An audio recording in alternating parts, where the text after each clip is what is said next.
రామగుణాభిరామ రఘురామ పరాక్రమ భీమ జానకీ రామ ప్రపన్న రామ బుధరంజిత నామ సుధామ రామ శ్రీరామ దుర్భర విరామ సుకామ నిష్కామయటంసు భక్తి మనసా గురుపాదములాశ్రయం పుమా ముదమున పారిజాత తరుమూలమునందు అతి సూక్ష్మరూపుడై హృది రఘువీరునామమును ఎప్పుడు జపించుచు రామభక్తులన్ వదలక బ్రోచుచుండు ఘనువాయుతనూజుని దీతిరాజు నీ అదను తలంచి భక్తి కుమతి గురుపాదములాశ్రయం పుమా. ఇప్పుడు జరిగిపోయిన మే నెలలో శని, గురు, రాహు, కేతువులు 4 గ్రహాలు మారిన తర్వాత జూన్ నెలలో జరిగిపోయేది మొట్టమొదటగా చెప్పుకుందాం. రాహుకేతువులు, రాహువేమో కుంభంలో ఉన్నాడు, కేతువేమో సింహంలో ఉన్నాడు. మిగతా గ్రహాలు మొత్తం ఒక్కపక్కే పడి ఉన్నాయి. 12 రాశుల్లో రాహుకి 7వ రాశిలో కేతు ఉంటాడు, కేతువుకి 7వ రాశిలో రాహు ఉంటాడు. ఈ మధ్యలో 5 రాశులే మిగిలినాయి. 7 గ్రహాలు కూడా 5 రాశుల్లోనే పడి ఉన్నాయి. ఎక్కడ పడి ఉన్నాయి? ఇప్పుడు మేషరాశిలో చెప్పుకుంటున్నాం. శని మీనంలో ఉన్నాడు, శుక్రుడు మేషంలో ఉన్నాడు, రవి బుధులు వృషభంలో ఉన్నారు, గురువు మిథునంలో ఉన్నాడు, కుజుడు కర్కాటకంలో ఉన్నాడు, కేతువేమో సింహంలో ఉన్నాడు.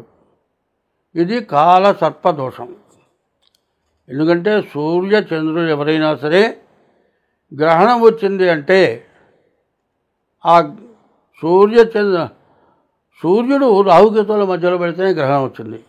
ఇప్పుడు మనకు కూడా గ్రహణం వచ్చింది. ఈ గ్రహణం ఏమిటా అంటే ఒక్కోడు అంటాడు ఏదో పని చేయాలి, మరి అవసరమైన పనులు చాలా ఉన్నాయి, అన్నీ చేయాల్సిందే. అమ్మో ఈ పనులన్నీ ఎప్పటికి చేస్తాను, ఎప్పుడవుతాయి, చేద్దాం, ముందు ఒక పని చేయాలి, పోదాం, చేద్దాం అనుకుంటూనే ఉంటాడు. ఏ పని చేయటట్టా కూర్చుంటాడు. 1 రోజు, 2 రోజులు, 3 రోజులు కూడా గడిచిపోతుంది. కానీ ఇట్లాగే జరిగిపోతుంటుంది. ఏమిటయా అంటే వాడంటాడు, అరే నాకు గ్రహణం పట్టిందిరా అంటారు. ఆ గ్రహణం ఏంటంటే రాహుకేతువుల మధ్యలో ఇప్పుడు 2025 జూన్ నెల వృషభ రాశి ఫలితాలు చెప్పుకుందాం. ఈ వృషభ రాశికి శుక్రుడు బాగున్నాడు, శని ఏకాదశంలో ఉన్నాడు, కుజుడు తృతీయంలో బాగున్నాడు. ఈ వృషభ రాశికి శని ఏకాదశంలో ఉన్నాడు, చాలా బలంగా ఉన్నాడు. మరి వృషభ రాశికి ఈ సంవత్సరం మొత్తం శని ఏకాదశంలో ఉంటాడు, చాలా మంచి లాభదాయకంగా ఉంటాడు, డబ్బులు బాగా వస్తాయి, మీరు చెప్పే మాటకు ఎదురు లేదు, చాలా బాగా సంపాదించుకుంటారు. కుజుడు బాగున్నాడు, మీరు ఏదైనా పొలాలు, ఆస్తులు కొనుక్కుంటారు. కాదండి శుక్రుడు బాగున్నాడు, ఇల్లు కొనుక్కుంటారు. అన్ని రకాలుగా కూడా బాగుంది. కానీ బాగుంది కదా అని కొంటే కొన్ని గ్రహాలు రాహు, కేతువు, గురువు ఈ గ్రహాలు బాగుండకపోవటాన అనవసరమైన ఖర్చులు రావడానికి వీలుంది. ఇప్పుడు చెబుతుంది గోచారమే. గ్రహచారం అంటే జన్మలగ్న రీత్యా కూడా ఎట్లా ఉందో చూడాలి. కాబట్టి వృషభ రాశికి గోచారం చాలా బాగుంది. అయితే వివాహం కావాల్సిన వాడికి కూడా వివాహం కావడానికి కూడా అవకాశం ఉంది. కానీ వివరంగా జాతకం తెలుసుకొని చూడాలి. అట్లా చూసి చేస్తేనే ఈ వివాహం సక్రమంగా జరుగుతుంది, ఇబ్బంది లేకుండా ఉంటుంది. కాబట్టి బాగుంది కదా అని తొందరపడద్దు. ఇప్పుడు ఈ ఉన్నటువంటి గ్రహాల వల్ల వచ్చిన ప్రయోజనం ఏంటంటే చాలా నష్టదాయకం ఎక్కువ కనపడుతుంది. కాబట్టి ముందుగా మీ జాతకం చూపించుకోవడం చాలా అవసరం. అయితే బాగా డబ్బులు వచ్చే టైం ఎట్లా ఉంటుందంటే కనపడ్డదల్లా కొనాలనిపిస్తుంది. ఇంట్లో ఆడవాళ్ళకి చాలా కావాలనిపిస్తుంది. సోఫాలు కావాలి, డబుల్ కాట్ మంచాలు కావాలి, ఇట్లా రకరకాలైన ఎవరింట్లో ఉన్న కొత్త కొత్త రకాలైన కొనాలంటారు. ఇవన్నీ కొన్న తర్వాత ఫ్యాన్సీ ఐటమ్స్ కొన్న తర్వాత ఎవరికో ఏ డబ్బు ఇచ్చింది ఆపరేషన్ చేయాలండి. ఈ డబ్బులు మొత్తం 2-3 లక్షలు పెట్టి ఫ్యాన్సీ ఐటమ్స్ కొన్నాననుకోండి, ఇది ఇంటికి చేరే లోపలే ఏదో అవసరం వచ్చింది. ఇవి బయట పెడతాడు డబ్బులు తీసుకొని, ఏమయ్యా డబ్బులు అవసరం వచ్చినాయి పెట్టుకో, నేను పెట్టిన డబ్బులు సగం అన్నా ఇవ్వయా అంటే రూపాయి కూడా ఇవ్వను, నేను తీసుకొని అంటాడు. అదే బంగారం కొంటే ఖచ్చితంగా తిరిగి కొంటారు. కాబట్టి బాగున్న టైంలో ఏది కొనాలి, ఏం చేయాలి అనేది తెలియాలంటే మీ జాతకం చూపించుకోవాలి. మీరు జాతకరీత్యా మీరు ఏం చేయాలో తెలుసుకోవాలి, దాని ప్రకారం ప్రవర్తించాలి. అట్లా ఉంటేనే మీకు అన్ని విధాలా కలిసి వస్తుంది, బాగుంటుంది. కాబట్టి ముందుగా మీ జాతకం చూపించుకోవడం. ఏమండి డేట్ ఆఫ్ బర్త్ లేదండి అంటే, డేట్ ఆఫ్ బర్త్ లేకపోతే హస్త సాముద్రికం అరచేయి ద్వారా చూసి జాతకం చెప్పడం జరుగుతుంది. కాబట్టి ఈ రకంగానైనా సరే మీ జాతకం చూపించుకోండి, అన్ని విధాలా బాగుంటుంది. ఈ వృషభ రాశిని గురించి మనం చెప్పుకోవాలి. తులా వృషభయోర్ భృగు. తులా వృషభ రాశులకి శుక్రుడు అధిపతి. అటువంటి శుక్రుడు ద్వాదశంలో ఉన్నాడు. మరి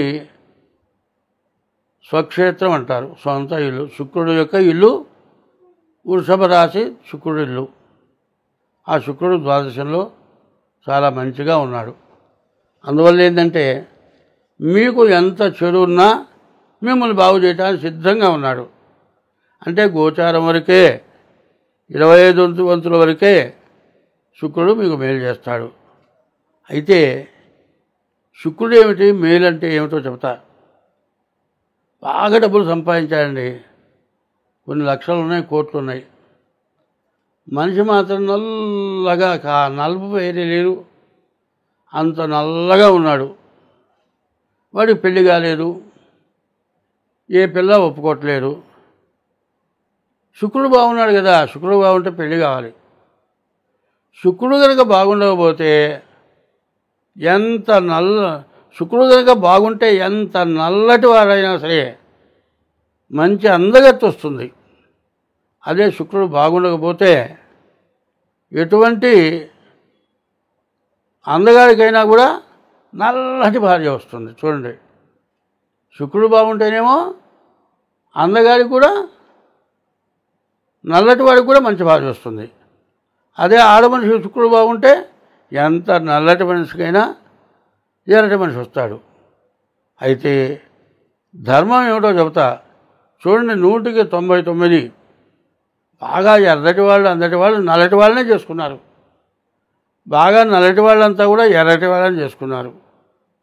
ఏమిటయా అంటే నల్లటి వాళ్ళకి ఎర్రటి వాళ్ళు అందంగా కనపడతారు, నల్లటి వాళ్ళకి ఎర్రటి వాళ్ళు అందంగా కనపడతారు, ఎర్రటి వాళ్ళకి నల్లటి వాళ్ళు అందంగా కనపడతారు.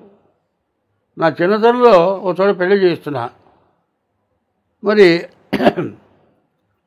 నల్లటి వాడిని ఒక అమ్మాయి పెళ్లి చేసుకుంటుంది. ఆ అమ్మాయి చాలా అందంగా ఉంది. అమ్మాయి వీడు ఎట్లా నచ్చాడమ్మా నీకంది అన్నాను నేను. అంటే అమ్మాయి అంది, పంతులు గారు నా కళతో చూడండి ఎట్లా ఉన్నాడు అంది. అంటే నీ కళతో చూస్తే ఎట్లా ఉన్నాడంటే మంచి అందంగా ఉన్నాడు.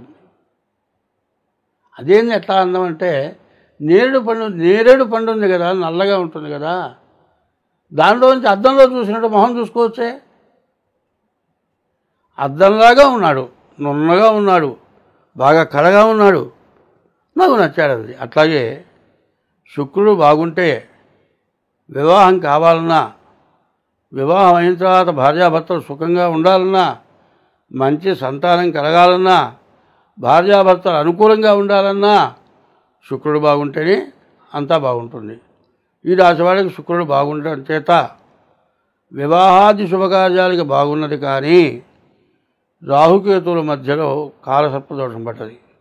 కాబట్టి జాతకం జాగ్రత్తగా చూసుకొని, కాలసర్పదోషం ఉందేమో చూసుకొని ఆ దోషం పోవటానికి తగినటువంటి శాంతి చేసుకుంటేనే కానీ వివాహాది శుభకార్యాలు చేసుకోవటం మంచిది కాదు. కాబట్టి ఈ రాశి వాళ్ళు ముందుగా మీ డేట్ ఆఫ్ బర్త్ ద్వారా మీ జాతకం చూపించుకోండి, అన్ని విధాలా బాగుంటుంది. అన్ని రాసుల వాళ్ళు చేయదగిన పని ఒకటి చెబుతా. అన్ని రాసుల వాళ్ళే కాదు, అందరూ చేయదగిన పని. డబ్బులున్నవాడు చేయొచ్చు, సంపాదించేవాడు చేయొచ్చు, ఏ లోటు లేకుండా బతికేవాడు కూడా చేయొచ్చు. ఇది నీకే కాదు, ఎంతోమందికి మేలు చేయడానికి కూడా నీకు అవకాశం ఉంటుంది. అది ఒక పద్యం ఉంది, చెబుతాను. అన్ని రాసులకి ఉపయోగపడుతుంది. ఇదివరకు చేసిన పాపాలని కూడా హరించుకుపోతాయి. మరి నీకున్న బాధలన్నీ తొలగిపోతాయి. ఏమిటాయా అంటే, అన్నదానము కన్నా అధిక దానము లేదు. దానాల అన్నింటిలోకి అన్నదానాన్ని మించిన దానం లేదు. ఎట్లా అంటే, ఓ చోట అన్నదానం చేస్తున్నారు అనుకోండి, సరైన నీకు జ్ఞానం ఉంటే ఒక 5 కిలోల బియ్యపన్నం, ఓ సాంబారు లేకపోతే పప్పు తీసుకొని వెళ్ళి పెట్టడం మొదలు పెడితే ఏమవుతుంది? వాళ్ళు ఒక 100 మందికే పెడదాం అనుకున్నారండి, ఇంకో 25 మంది వస్తే నీవు తీసుకెళ్ళిన అన్నం అన్నదానానికి ఉపయోగపడుతుంది. అన్నదానము కన్నా అధిక దానము లేదు. రెండోది ఏంటి? తల్లిదండ్రుల కన్నా దైవమేరి. జన్మనిచ్చిన తల్లిదండ్రుల కంటే వేరే దైవం లేరు.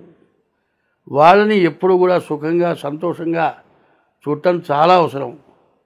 కాదు, నీ పెళ్ళాం అన్నం పెడుతుంది, నీ పెళ్ళాం మంచిదే కావచ్చు, నీ లెక్కలో నీ పెళ్ళాం మంచిది కావచ్చు, కానీ ఇంటికి వచ్చిన తర్వాత అమ్మ అన్నం తిన్నావా, నాన్న అన్నం తిన్నావా అని వాళ్ళని అడిగి, ఏవే మా అమ్మకి మా నాన్నకి అన్నం పెట్టావా, మా అమ్మని మా నాన్న జాగ్రత్తగా చూస్తున్నావా అంటే పెళ్ళాం అన్నం పెట్టకపోయినా సంతోషపడతారు.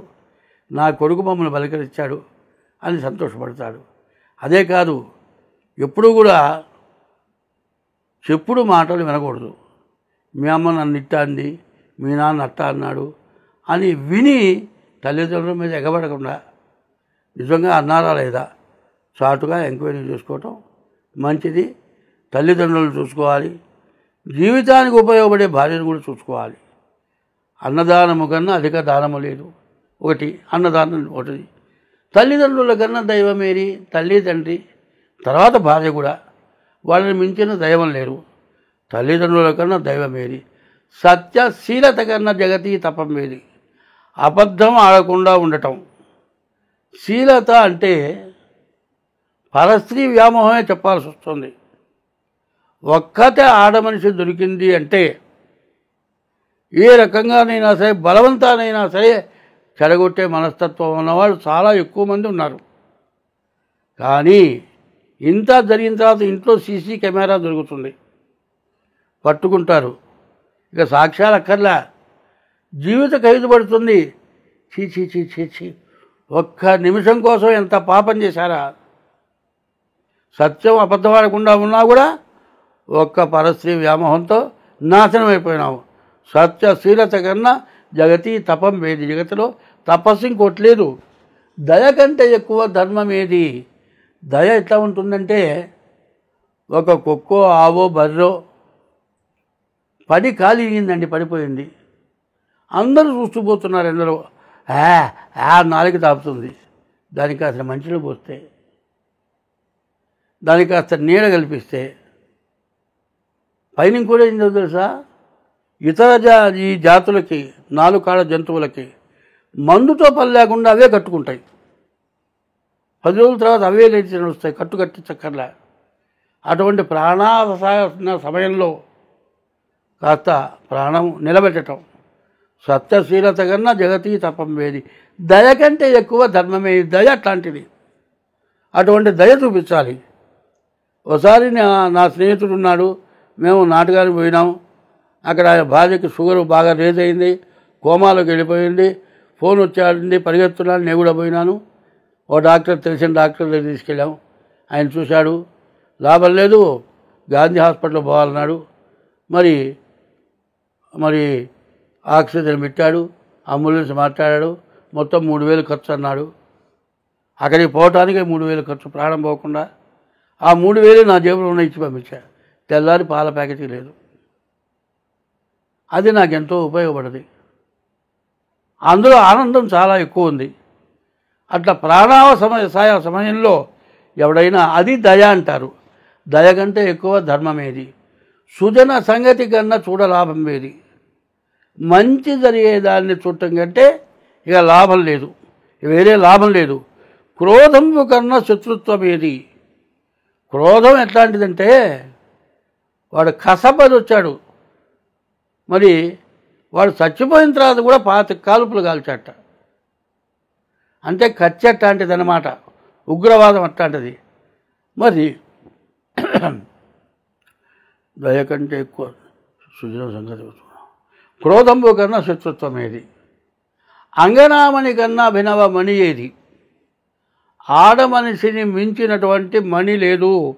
నవరత్నాల తర్వాత 10వ రత్నం ఆడమనిషి. ఆడమనిషిని జాగ్రత్తగా చూడాలి. అంగనామణి కన్నా అభినవ మణి ఏది, రుణము కంటేను నరునకు రోగం ఏది. రుణం కంటే మించిన రోగం లేదు. ధరణి అపకీర్తి కంటేను స్వర్గమేది. ధరణి అపకీర్తి కంటేను నరకమేది. వీడు పనికిరాని వాడు అనేటువంటి పేరు పెడితే అంతకంటే నరకం లేదుట. వీడు మంచివాడని కీర్తి పొందుతుంటే దానికంటే స్వర్గం లేదుట. ఇది అవలంబిస్తే ఎవరైనా సరే ఇది మళ్ళీ మళ్ళీ రీపీట్ చేసుకొని చూడండి. ఈ పద్యానికి అర్థం బాగా వినండి, దీని ప్రకారం ప్రవర్తించండి. అందరం బాగుంటాం. ఎవరికి అపకారం చేయబాకండి. ఏ ఆడమనిషిగా అపకారం చేయొద్దు. అది చాలా ధర్మం. స్వస్తి.